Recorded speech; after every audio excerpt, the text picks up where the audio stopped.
que ingrese con su cuenta de la universidad y es automático. Ya, por favor, lo comento porque ya también lo puse en el WhatsApp. ¿Sí? Muy bien, chicos. Por ahí, si de repente hay alguna consulta, alguna controversia que necesiten atender, absolver, yo encantado de la vida, se los comentaría y pasaría a resolverla. ¿Mm? Para dar inicio a nuestra sesión.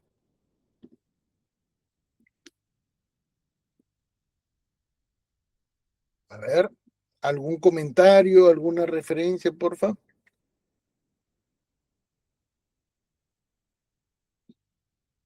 ¿Mm? ¿Todo está quedando claro? A ver qué dice. Enfoque. Ah, perfecto. Muy bien. Vamos a dar entonces inicio, señores, a una clase bastante interesante, bastante particular, porque trata del régimen económico familiar.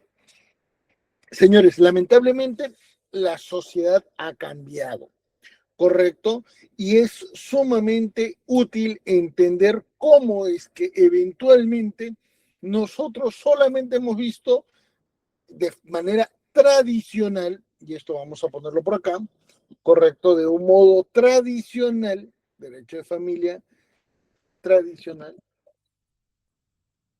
la perspectiva de que el derecho de familia solamente evalúa las condiciones del matrimonio, correcto, y eso en realidad es un error. ¿Por qué?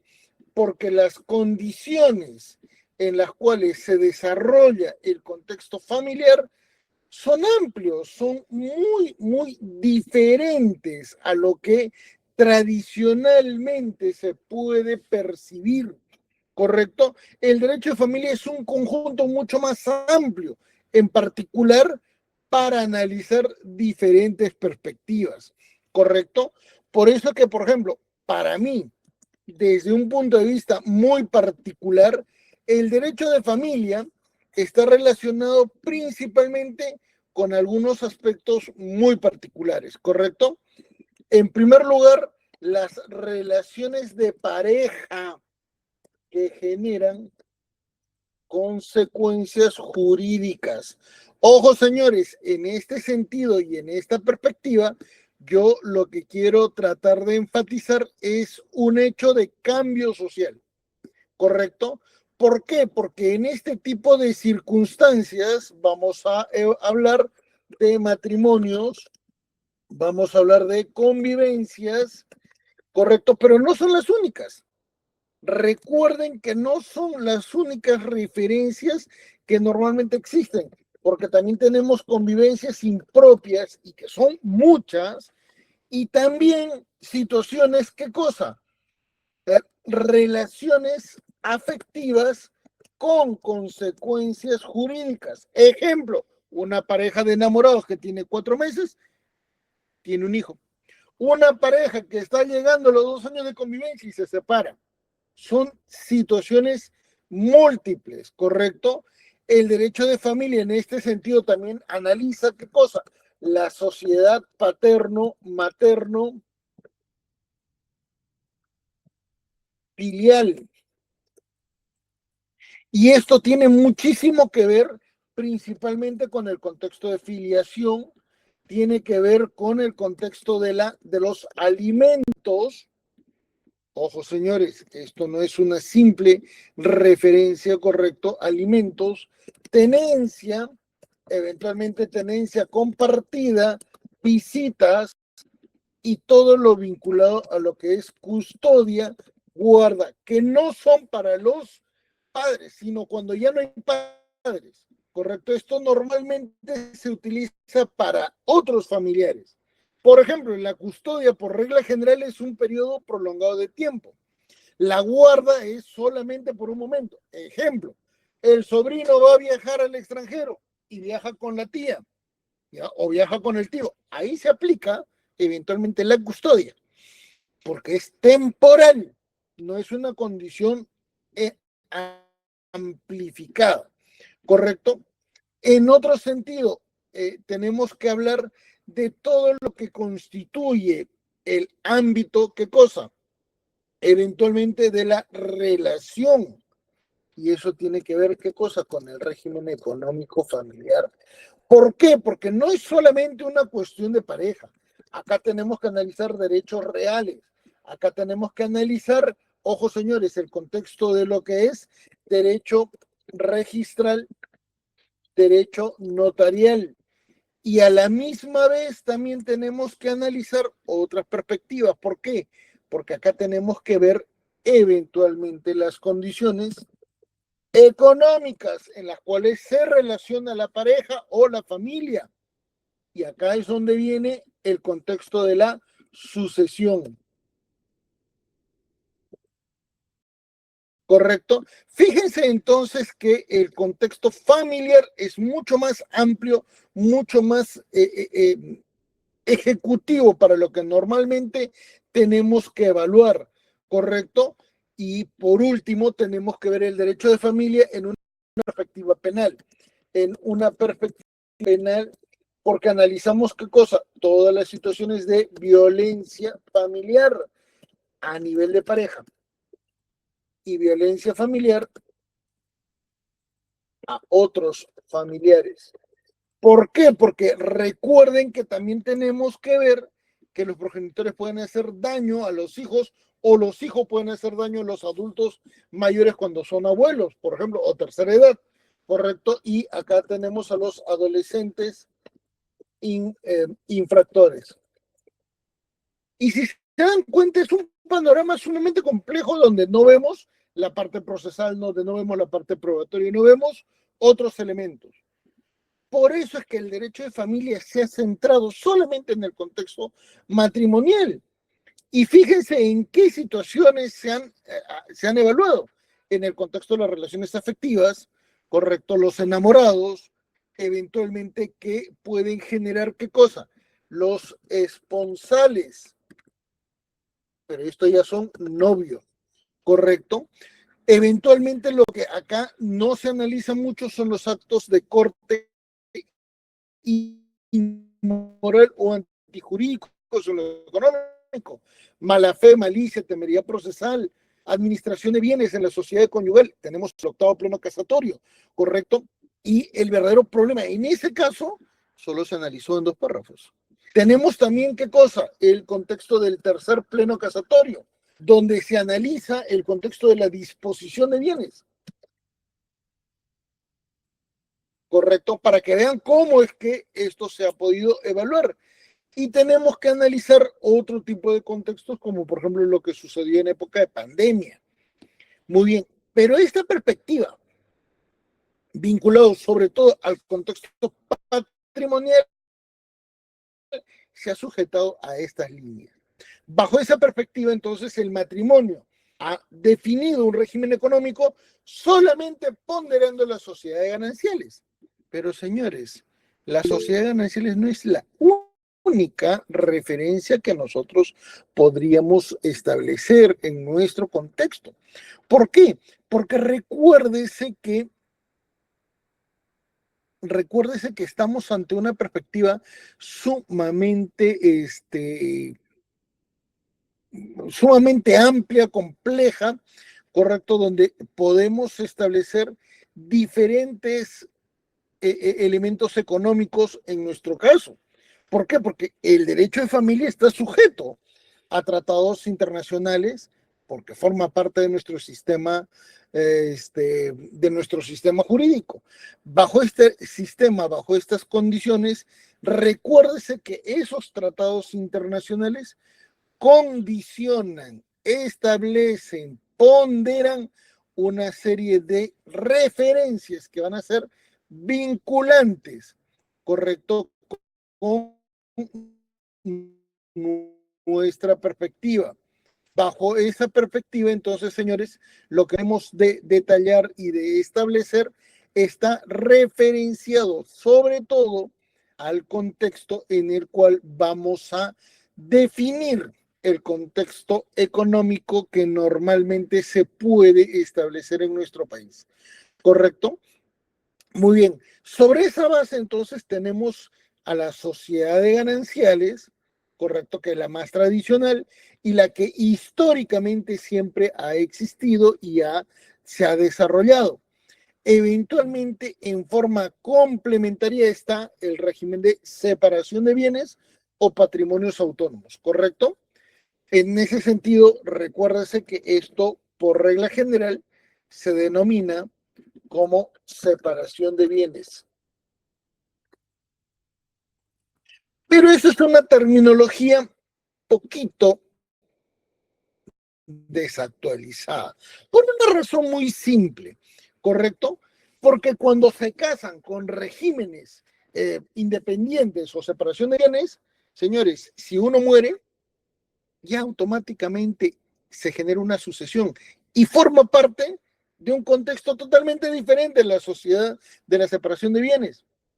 Y ahí vienen los errores en el ámbito del derecho real, del derecho de familia. Por eso es que tenemos que tomar en cuenta algunas diferencias, ¿correcto?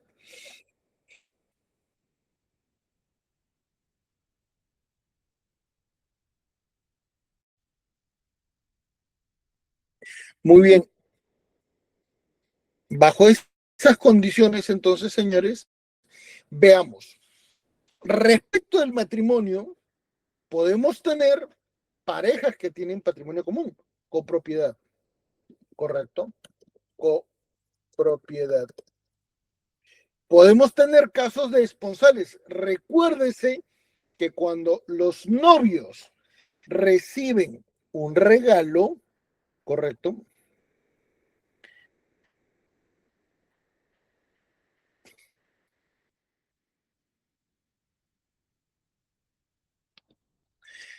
Ese regalo forma parte de una sociedad de gananciales, ¿correcto?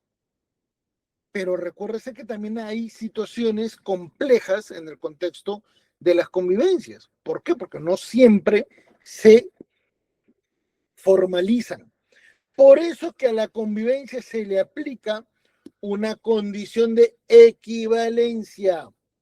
Ojo, señores, no son iguales. Recuerden que la convivencia es de derecho privado, solamente las partes. En cambio, el matrimonio tiene visión erga omnes. Esto es válido para todos, ¿correcto? Razón por la cual en las convivencias, ¿correcto? Normalmente las parejas van a poder desarrollar, si se registran, una sociedad de gananciales. En cambio, en las otras convivencias, donde hay un impedimento matrimonial, no registra ningún tipo de beneficio y de ventaja de carácter económico. Por favor, señores, en este sentido, recuérdese que lo que acá tenemos que establecer y detallar, por regla general, siempre será basado en un contexto, ¿qué cosa? Económico, ¿ya? Esa perspectiva, entonces, señores, la vamos a ampliar cuando complementariamente veamos el concubinato. Y recuérdese, es totalmente distinto. El concubinato es una relación paralela en el ámbito matrimonial, ¿correcto?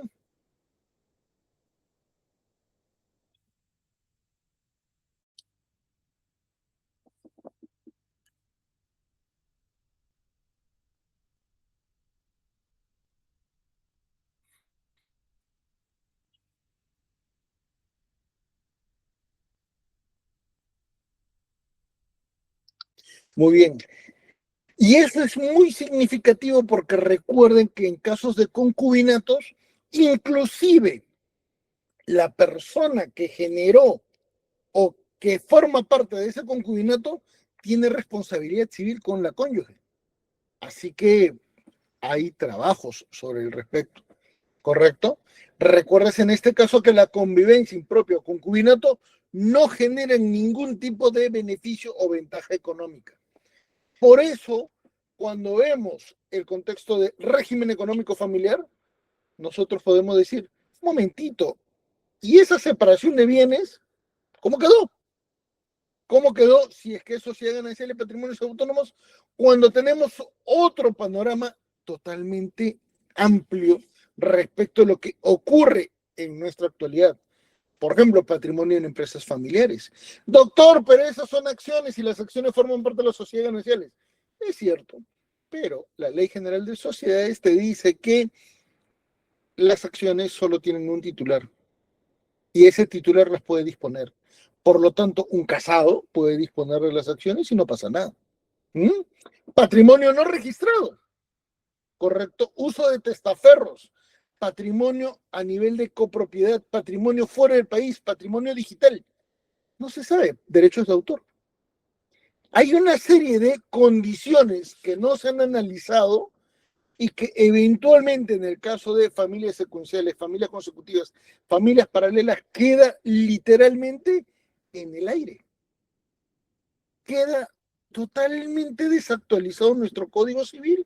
¿Por qué? Porque literal en el Perú la gran mayoría de situaciones familiares son informales y esas familias generan el 90% de nuestra economía con las pymes.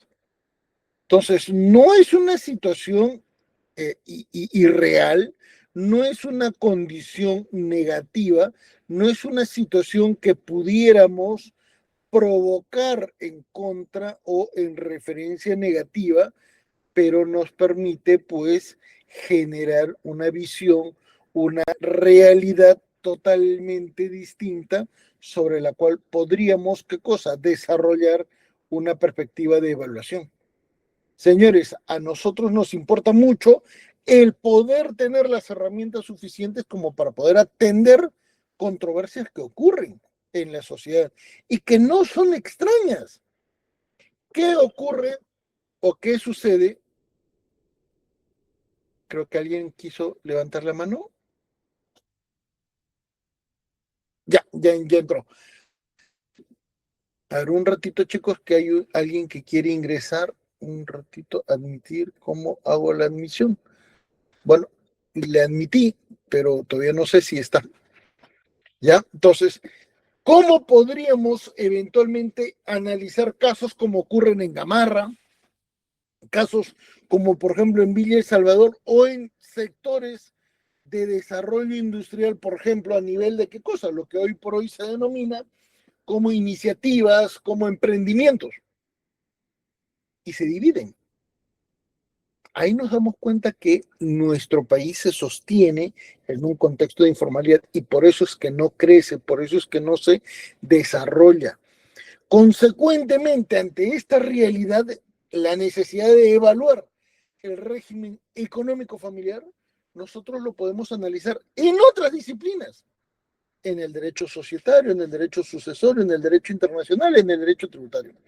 Hoy por hoy, inclusive, señores, existe la posibilidad de que la cónyuge pague con su patrimonio deudas de carácter personal de su esposo. ¿Por qué? Porque aún teniendo bienes separados, recuerden que las obligaciones del matrimonio generan responsabilidad ante el Estado. ¿Correcto? Esto es muy importante y muy referencial y por eso es que es conveniente de evaluarlo. ¿Correcto? Bajo ese criterio, fíjense entonces cómo podemos establecer un abanico de situaciones vinculadas al patrimonio familiar. Comencemos con lo más referencial, ¿les parece? Señores, no hay patrimonio. A veces esa es la referencia más común, más significativa, más elocuente de lo que normalmente ocurre en el contexto familiar peruano. A veces es lo más común. Y aunque parezca increíble, señores, en este tipo de situaciones, no hay patrimonio, ¿correcto? ¿Qué es lo que ocurre? Lo que ocurre es que hay parejas de jóvenes que no tienen hijos y no tienen patrimonios. Señores, para estos señores es que se generó y se registró, ¿qué cosa? El divorcio notarial. Por eso es que tenemos un sistema de divorcios que hay muchísimas parejas en este tipo de referencias y en este tipo de situaciones, ¿correcto? Donde se casan, no tienen hijos, no tienen un contexto económico y bueno, optan por divorciarse. ¿Por qué lo hacen? Porque bueno, tienen la opción, tienen eventualmente la posibilidad de hacerlo porque el matrimonio no les fue significativo. Doctor, ¿y eso pasa en la convivencia? Sí, pero recuerden, en este tipo de situaciones, solamente el contexto matrimonial vinculante va a ser ¿qué cosa? El de la convivencia propia. No se va a aplicar la convivencia impropia ni el concubinato. ¿Correcto? Bajo ese criterio, entonces, las demás situaciones es porque al menos algo hay, algo de patrimonio hay. Y podemos entonces comenzar a citar las situaciones donde tenemos, ¿qué cosa? Un patrimonio individual, bienes propios, solteros, antes del matrimonio. Vamos a ampliar esto un poquito más.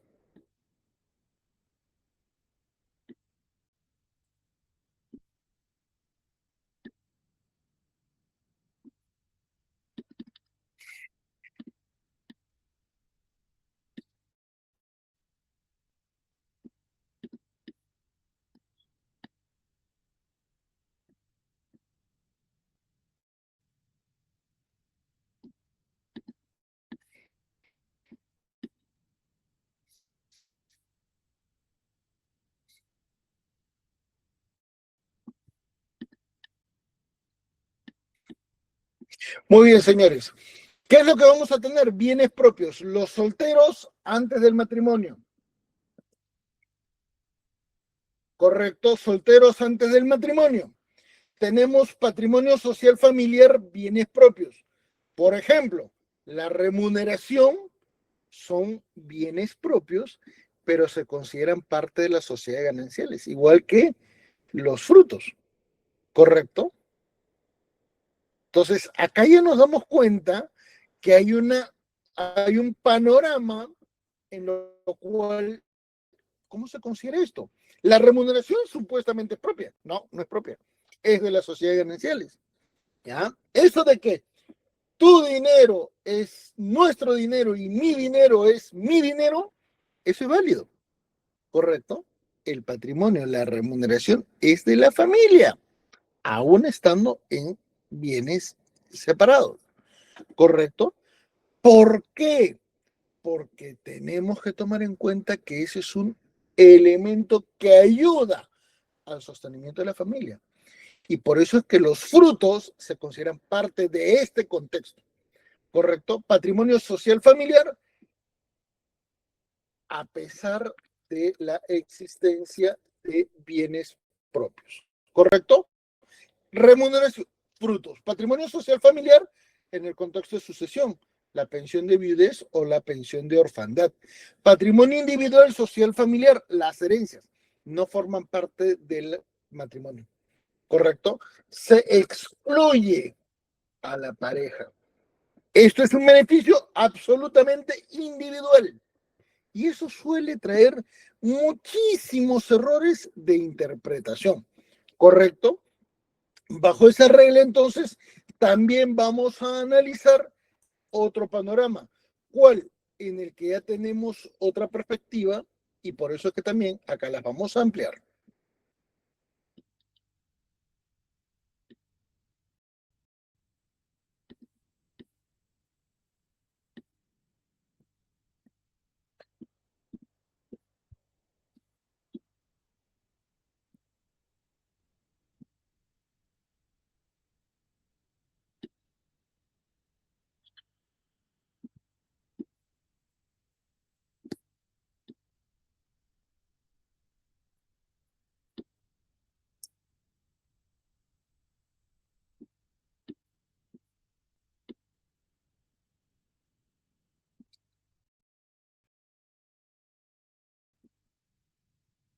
Muy bien, chicos, vamos entonces a analizar en el otro tercer nivel de contexto de evaluación, familia, matrimonio, convivencia, sociedad gananciales. Esto es familia, matrimonio, convivencia, bienes propios. ¿correcto? O patrimonio autónomo.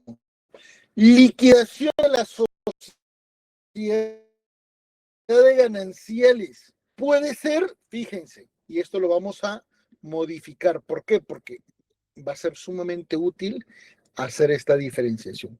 Miren, mis amigos, la liquidación de las sociedades gananciales puede ser previo al matrimonio. Previo al matrimonio. Puede ser durante el patrimonio. Y eventualmente puede ser al final del matrimonio. ¿Por qué se establecen esas condiciones? Porque es discrecional. Recuerden que el matrimonio es una institución jurídica que se sujeta a la voluntad y a la autonomía de las partes, ¿correcto? En caso de separaciones, que es donde normalmente se registran los mayores inconvenientes, ¿dónde se cuenta la división? Desde la separación o desde la emisión de la sentencia. Y eso es confuso, ¿correcto? Existen muchísimas teorías en ambos casos para demostrar la relación de coherencia. Y finalmente, entonces, señores, ya tenemos nuestra última etapa, que es la disposición de bienes de las sociedades gananciales. Y bueno, esto lo vamos a analizar por acá.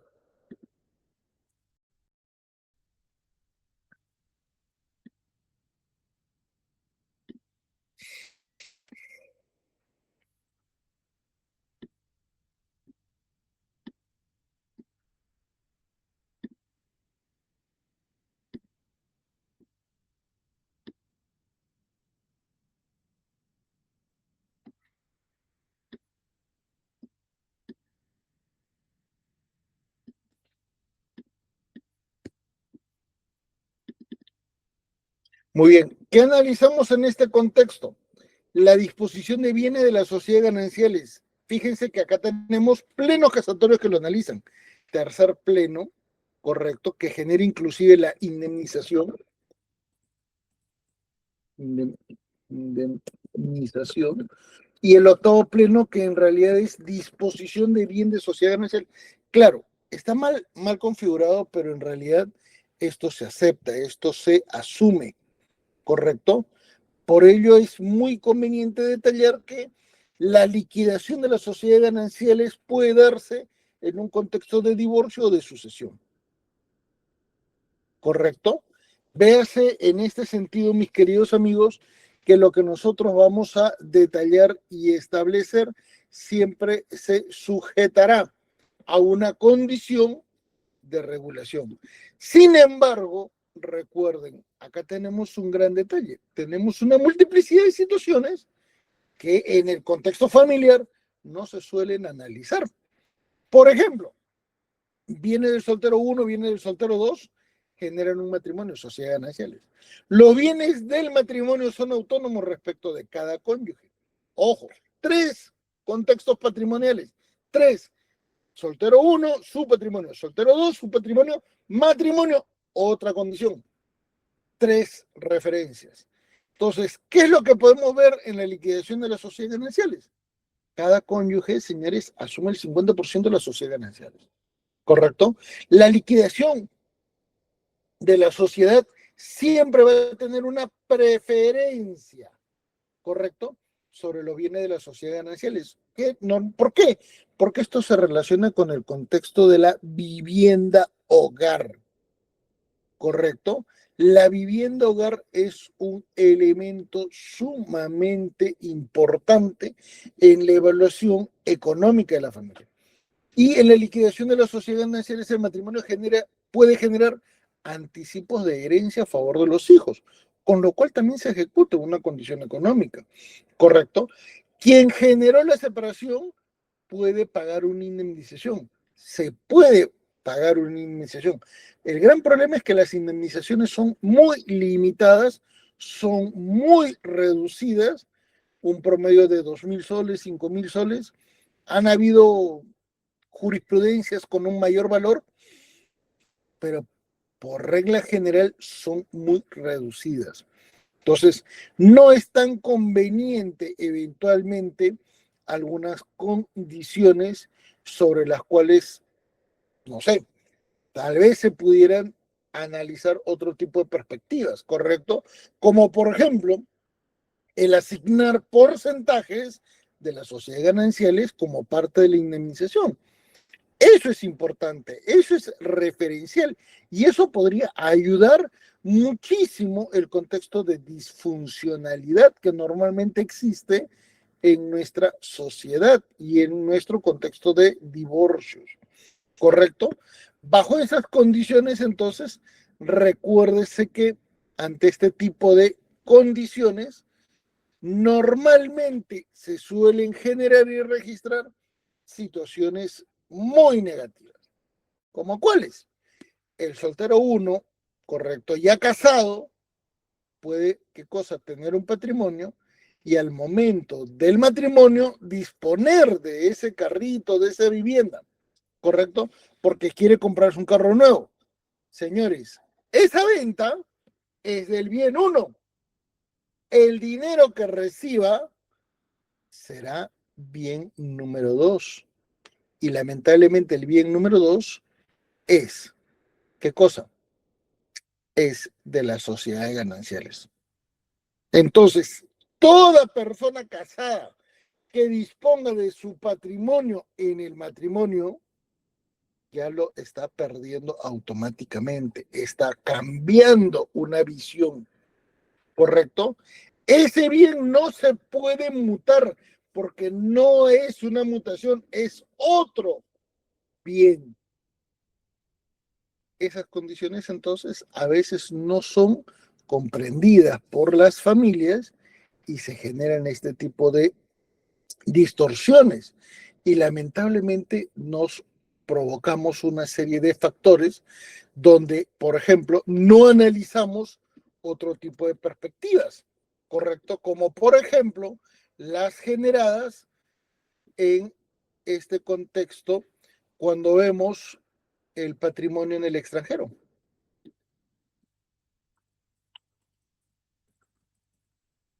Muy pocas personas analizan este tipo de situaciones, este tipo de referencias. ¿Por qué? Porque no forma parte de lo cotidiano, no forma parte de aquello que es a veces mucho más elocuente y generan muchísimas controversias. Y esto entonces nos permite decir, ¿y qué hacemos en este tipo de situaciones cuando tenemos patrimonio? Usualmente, en casos de sucesión, se aplican las reglas de sucesión internacional sobre los bienes que están en el extranjero. Pero ya no es un contexto de derecho de familia. Entonces ahí viene un detalle. ¿Por qué? Porque la familia puede comprar un bien, pero a veces ese bien lo compran con un solo nombre, con un solo titular. Y en realidad es bien familiar. O los depósitos, ¿correcto? Los depósitos bancarios. Esto entonces, señores, nos permite determinar que estamos ante una condición muy particular sobre las cuales debemos de establecer referencias significativas. ¿Correcto? Acá vienen los grandes inconvenientes que se asignan sobre todo a este tipo de referencias. ¿Correcto? ¿Por qué? Porque cuando ya la pareja comienza a disponer de patrimonio, ya estamos malogrando más. La disposición de patrimonio puede ser, señores, uno, informal, eventualmente puede ser formal, genera una nueva división en caso de sucesión. Recuerden que ahí se aplican otras reglas y eventualmente puede ser qué cosa, muy manejado de forma ilegal. ¿Por qué? Porque muchas veces en el Perú al menos el patrimonio no es formal y está en manos de terceras personas. aunque no sea muy creíble, señores, muchísimas personas antes de casarse trasladan sus bienes a favor de sus padres. Entonces, cuando sus padres fallecen, se genera una sucesión. Y adivinen quiénes son los aprovechados. Los hermanos de ese casado que quiso proteger su patrimonio. ¿Mm? Como se darán cuenta, hay una serie de referencias que normalmente no se analizan porque no forman parte de lo cotidiano en el ámbito de la doctrina, pero a nivel formal sí es elocuente. ¿Por qué? Porque la mayor parte de problemas en el contexto familiar local nosotros lo podemos evidenciar en la práctica judicial. Señores, la práctica judicial suele tener muchísimos de estos elementos y por eso es que tenemos la necesidad de detallar y de ultimar este tipo de referencias. ¿Correcto? Muy bien, señores. Bajo este tipo de condiciones, por favor, consulto. ¿Alguna pregunta?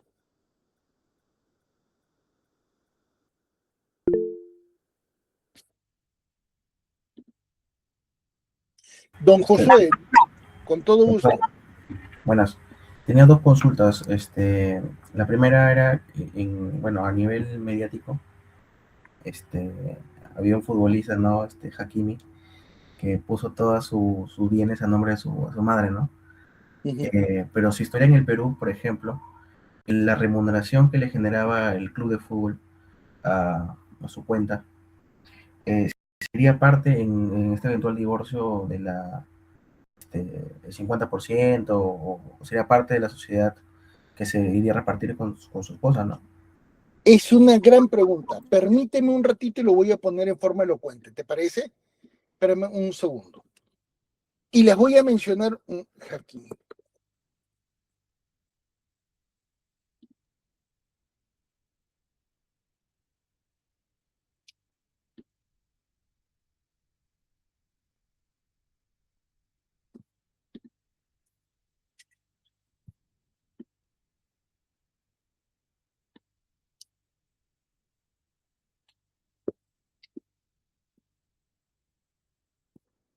Esto ha sido una noticia muy viral en la que eventualmente pues se han analizado una serie de cosas.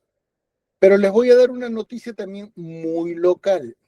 Ojo, muy local.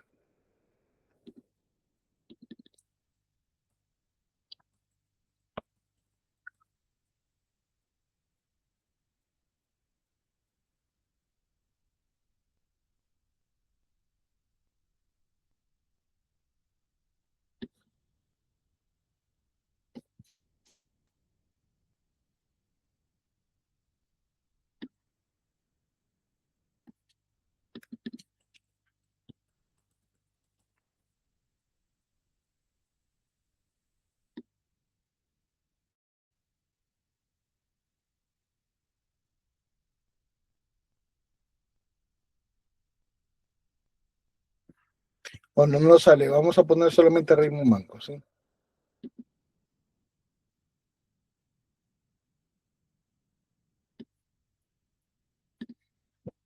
Todo el mundo conoce a Raymond Manco, ¿correcto? ¿Sí? Bueno, señores, vamos a detallar algunas referencias. ¿Por qué? Porque a veces se suelen confundir algunos conceptos. Muy bien, señores, ¿qué ocurrió? Esto pasó en Francia, si más no me equivoco, ¿correcto? El caso pasó en Francia, pero el señor es español, pero tiene también nacionalidad marroquí, ¿correcto? Señores, Hakimi es un jugador de fútbol con un buen patrimonio. ¿Por qué? Porque es un personaje público muy significativo, pero tiene asesoría legal a nivel mundial. Entonces, el que decía, como profesional, ganaba un sueldo, pero ese dinero personal lo trasladaba a su madre.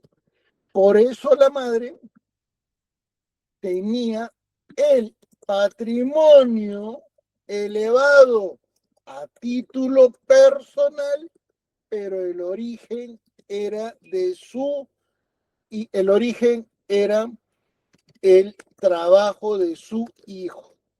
Entonces, cuando la señora quiso pedirle el divorcio, el señor literal no tenía ninguna propiedad a su título y cuenta personal. Salió perdiendo, ¿correcto? Eso es lo que ocurrió en este tipo de situaciones. ¿Por qué? Porque el patrimonio no está en un solo país. El patrimonio está eventualmente en cuentas, en inversiones. Por eso es que el patrimonio era alto. No estamos hablando de casitas nada más. Ese es para el común peruano el tener bienes, carros, casas, etcétera. Algo ostensible. No, en un contexto donde ya hay millones de dólares, la regla general es ¿qué cosa? Tener un factor de distribución en capitales mucho más significativos. ¿Correcto? Pero esto es lo que ocurrió en esa realidad. Muy bien. ¿Cuál es la referencia con el caso de Raymond Manco? En particular en su primer matrimonio. ¿Correcto? Acá lo voy a cambiar de color porque para que se vea la diferencia. Señores, Raymond Manco, un jugador de fútbol peruano. Raymond Manco era un jugador de fútbol que a los 18 años se casó, primer matrimonio, ¿correcto? Él luego confesó que se casó porque estaba solo en Holanda y por eso buscó que su novia se mude para ese país, ¿correcto? Ganaba súper bien, tenía un patrimonio elevado, etcétera. La cuestión es que este matrimonio no duró, ¿correcto? La pareja se separó siendo aún muy jóvenes. El matrimonio duró menos de 2 años, ¿correcto? La primera esposa solicitó una pensión de alimentos en el divorcio y en pleno proceso judicial, en el proceso, demostró que antes de casarse era modelo y ganaba muy buen sueldo. Entonces, el juzgado, ante la cuestión de que se trata de una mujer joven, sin hijos, con profesión existente, no le otorgó ningún derecho de alimentos. Y más bien le dijo, usted es joven, trabaje. Y a partir de ese caso, señores, todas las damas que se divorcian con personas con patrimonio, correcto, con patrimonio, pues no se casan con cualquiera, no se casan con misios, todas las personas, mujeres que solicitan el divorcio y piden una pensión de alimentos, los jueces les consultan y les indican, ¿usted no tiene hijos? No, no tengo hijos. Bueno, pues trabaje, si es que es joven, salvo que tuviera alguna condición limitativa en el ámbito, ¿qué cosa? De repente de la salud. Ahí sí le correspondería. Pero este caso permitió a nivel nacional que después de un divorcio, si es que no hay hijos y son jóvenes, cada uno pueda trabajar de forma independiente y se pueda proveer sus propios ingresos. Para el compañero que consultó sobre este caso, pregunta atendida, ¿qué les parece? Sí, doctor, gracias. Parecía pues que aparte de los bienes, el sueldo también iba de frente, ¿no? A la cuenta. Ahora me queda un ¿Cómo, poco más. cómo? No, el sueldo iba de frente a la cuenta de la madre.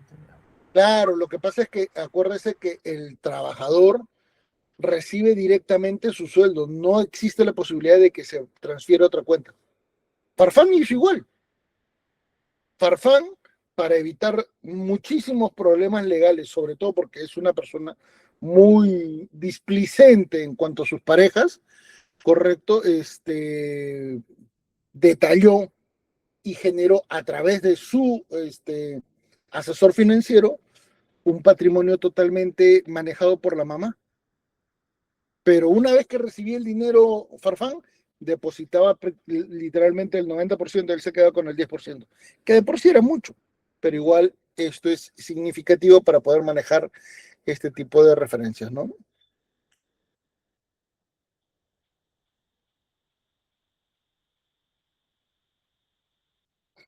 ¿Qué les parece?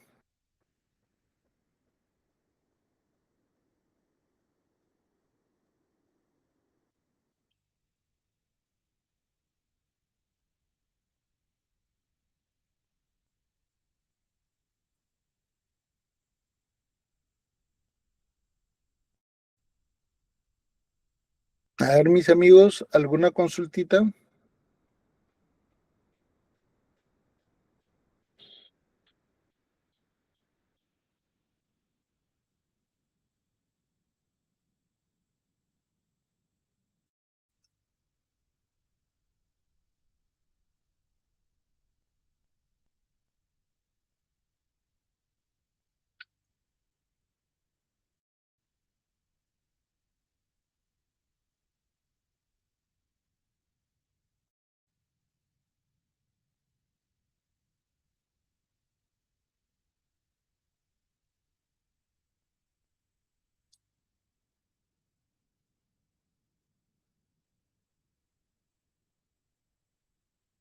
¿Una consultita, por favor, por ahí?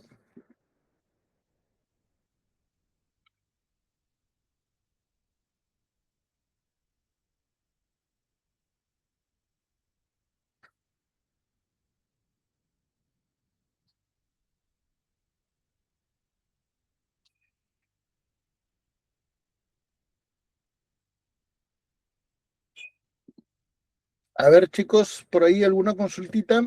¿Quedó claro?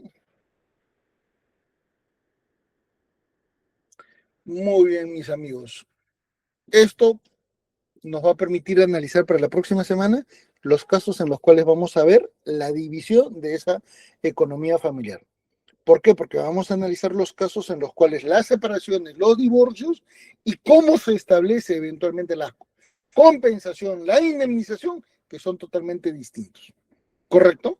Eso lo vamos a analizar la próxima semana, ya ojalá en vivo con ustedes. Esto entonces nos permite evaluar la posibilidad de mandarles y registrar en PDF nuestra clase. ¿Correcto, chicos?